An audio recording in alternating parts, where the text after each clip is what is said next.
जय माता दी। देवी भागवतम पुराण के अनुसार राजा जन्मेजय ने जब प्रश्न पूछा तो उन्होंने पूछा कि माता का हवन करने के लिए, भगवती का हवन करने के लिए, भगवती को प्रसन्न करने के लिए कितने ब्राह्मण होने चाहिए और उसमें दक्षिणा कितनी होनी चाहिए। तो आज इस कथा का आरंभ करते हैं। आप ज़रूर प्रेम से श्रवण कीजिएगा और आप सबसे निवेदन है कि ये ज्ञान आप जो सुने दूसरों तक भी आप इसको ज़रूर शेयर करें, ताकि लोगों तक देवी भागवतम पुराण के अनुसार वो ज्ञान पहुँचे जो लोग चाहते हैं। राजा जन्मेजय ने कहा कि प्रभु, आप भगवती जगदम्बा के अनुष्ठान की सभी चीन विधि बतलाने की कृपा कीजिए, जिसे सुनकर अपनी शक्ति के अनुसार सावधानी से मैं आराधन में लग जाऊं। पूजन की विधि, मंत्र और हवन की सामग्री सभी बता दें। कितने ब्राह्मण होने चाहिए और कितनी दक्षिणाएं दी जाएं। व्यास जी कहते हैं कि राजन सुनो, मैं भगवती के यज्ञ का सविधि वर्णन करता हूँ। अनुष्ठान विधि से ये यज्ञ सदा 3 प्रकार के समझने चाहिए: सात्विक, राजस और तामस। मुनियों के लिए सात्विक, राजाओं के लिए राजस और राक्षसों के लिए तामस होते हैं। ज्ञानी एवं वैरागियों के लिए ज्ञानमय यज्ञ कहा गया है। तुम्हें और भी विस्तार से बतलाता हूँ। देश काल, प्रबंध, मंत्र, ब्राह्मण और श्रद्धा जहाँ सात्विक हो, अर्थात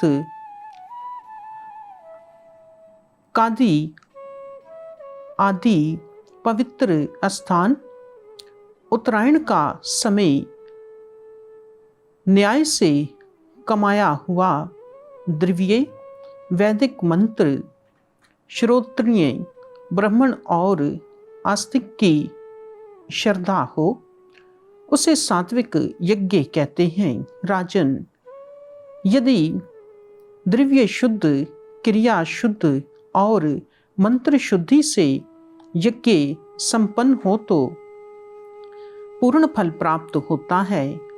इसमें कोई संदेह की बात नहीं है। अन्याय से उपार्जन किए हुए द्रव्य द्वारा जो पुण्य कार्य किया जाता है, वो ना तो इस लोक में कार्तिक दे सकता है और ना ही परलोक में ही उसे कुछ फल मिल सकता है। इतने में वो लोकों में यश और परलोक में सुख पाने के लिए न्याय से कमाए हुए धन के द्वारा ही सदा पुण्य कार्य करना चाहिए। राजेंद्र, तुम्हारे सामने बात है। पांडवों ने सर्वोत्तम राजसूय यज्ञ किया था। समाप्ति के समय परचूर्ण दक्षिणाएं बांटी गई थी। उस यज्ञ में याद वेश्वर भगवान श्री कृष्ण सभी पधारे थे। भरद्वाज पर भूति पर कांड विद्वानों का समाज जुटा था। लगातार 1 महीने तक यज्ञ होने पर पूर्ण आहुति हुई थी। फिर भी पांडवों को अत्यंत कठिन कष्ट भोगने पड़े थे।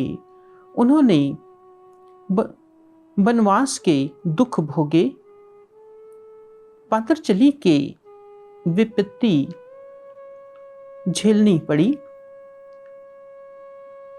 भला यज्ञ का फल कहाँ रहा, जबकि उन्हें वनवास के इतने अधिक कष्ट सहने पड़े। उन सभी महाभाग्य पांडवों द्वारा राजा विराट के घर नौकरी की थी। किचन के साध्वी द्रौपदी को कितना कष्ट दिया गया था। उस समय पतिव्रता सुंदरी द्रौपदी को केश पकड़कर खींचा गया। उस समय कोई भी पांडव उस अबला की रक्षा ना कर सके। यदि कर्म करने में प्रकृति प्रतिकूल फल सिद्ध हुआ तो श्रेष्ठ शान रखने वाले पंडित जन करुणा कर लें कि इसमें अवश्य कोई अवस्था हो गई है। कर्मशील विद्वानों ने प्राय कर्म को ही प्रधान बतलाया है। वे कहते हैं कि कर्ता के मंत्र और द्रव्य के भेद से विपरीत फल हो जाता है।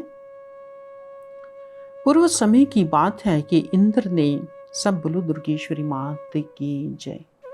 जैसा कि अभी आपने सुना कि राजा जन्मेजय ने प्रश्न किया कि प्रभु माता को किस तरीके से प्रसन्न किया जाए और उनके जो है उनको यज्ञ कैसे संपन्न किया जाए। तो यहाँ पर ऋषिवरों ने उत्तर दिया कि हे राजन, इंसान की अपनी जो सोच होती है, जो हृदय की जो शुद्धता होती है, इंसान के अपने ऊपर निर्भर करता है कि वो किस तरीके से यज्ञ करना चाहता है। सात्विक यज्ञ के बारे में बताया गया कि जब आप शुद्ध मन से आप जब भजन करते हैं, आप यज्ञ करते हैं, तो वो आपका सात्विक कहलाता है। तामस फिर राजस फिर तामस के बारे में बताया गया कि तामस जो होता है वो असुर लोग करते हैं, वो असुरों की निशानी होती है। तो हमें जब भी माता भगवती को प्रसन्न करना है तो हमें सबसे पहले भगवान के नाम की आराधना करनी है, अपने हृदय को शुद्ध करना है। जब हृदय आपका सात्विक होगा, शुद्ध होगा, तभी आपको उसका सात्विक फल की प्राप्ति होती है। यहाँ पर ऋषिवरों ने क्या बताया? देवी भागवतम पुराण के अनुसार कि हे राजन, जब पांडवों ने भी यज्ञ किया था, उन्होंने 1 महीने तक यज्ञ किया और उसकी पूर्ण आहुतियां दी, लेकिन फिर भी इसके बावजूद भी उनको कष्ट भोगना पड़ा। द्रौपदी जो पतिव्रता एक नारी थी, उनको कितना कष्ट भोगना पड़ा, पांडवों को कितना कष्ट भोगना पड़ा कि यहां तक कि उनको किसी के पास जाकर नौकरी भी करनी पड़ी। तो यज्ञ का फल जो होता है वो सात्विक ही मिलता है। जैसे यहाँ पर अभी वर्णन किया गया कि जैसे पांडवों को यज्ञ करने के बावजूद भी उनको कष्ट भोगना पड़ा, तो हम कभी अगर भगवान के नाम का यज्ञ कर देते हैं या आप लोग यज्ञ करते हैं, तो उस यज्ञ के बाद कभी आपको अगर दुख की प्राप्ति होती है तो उस दुख के पीछे भी सुख का कहीं ना कहीं सूरज की कहीं किरण जरूर होती है। हम कहते हैं कि हमने तो भगवान के नाम का इतना अनुष्ठान करवाया, हमने तो भगवान के नाम की इतनी जो है, हमने उनके नाम की इतनी भक्ति करी, हमने भगवान के नाम का यज्ञ करवाया, इसके बावजूद भी हमें दुख भोगना पड़ रहा है। तो हर भगवान कहते हैं, बहुत सारे शास्त्रों में वर्णन किया गया है कि भगवान कहते हैं कि हर दुख के पीछे सुख जरूर होता है।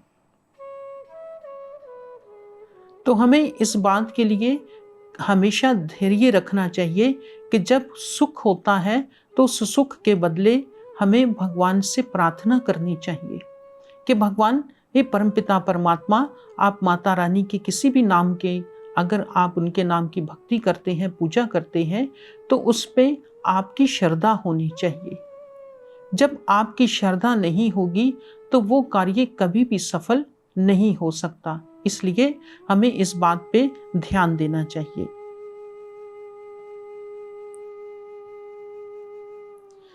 सात्विक यज्ञ को बड़ा ही दुर्लभ बताया गया है।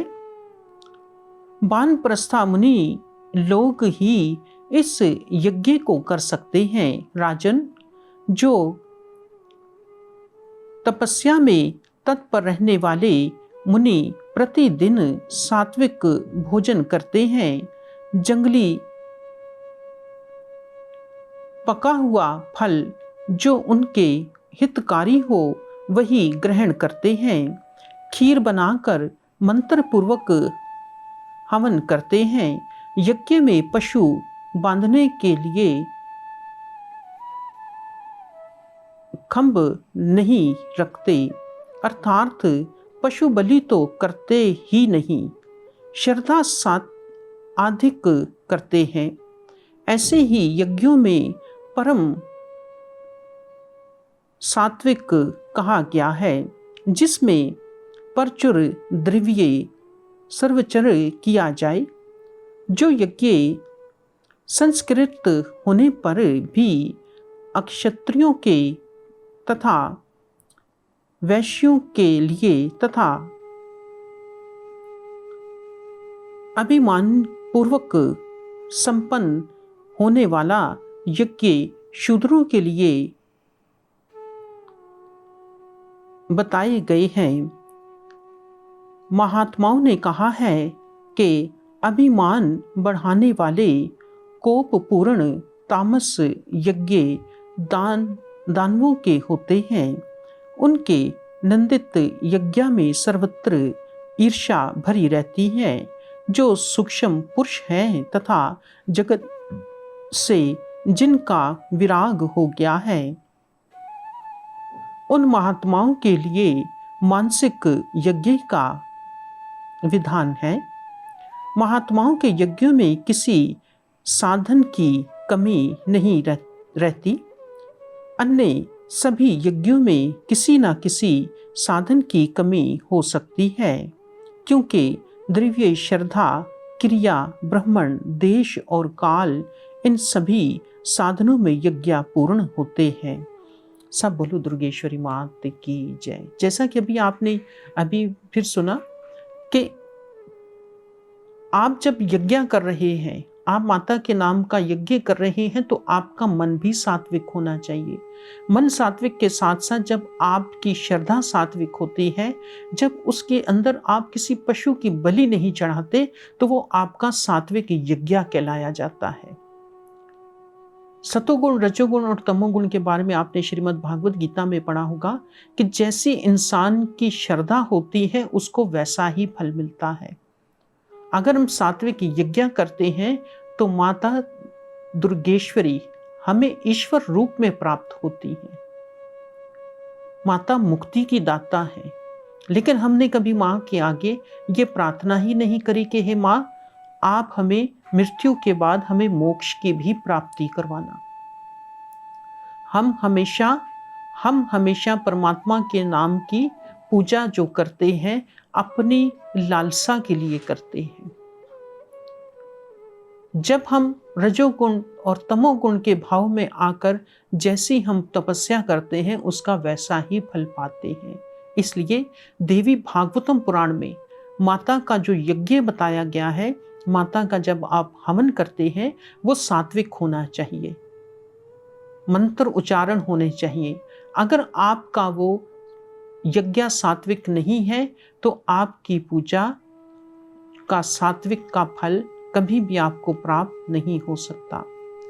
धन्यवाद जी। आशा करता हूँ कि आप सब लोग इस ज्ञान को बखूबी समझेंगे कि माता का जब भी हम हवन करें तो उसमें हमें किस प्रकार की श्रद्धा होनी चाहिए, सात्विक, रजोगुण या तमोगुण।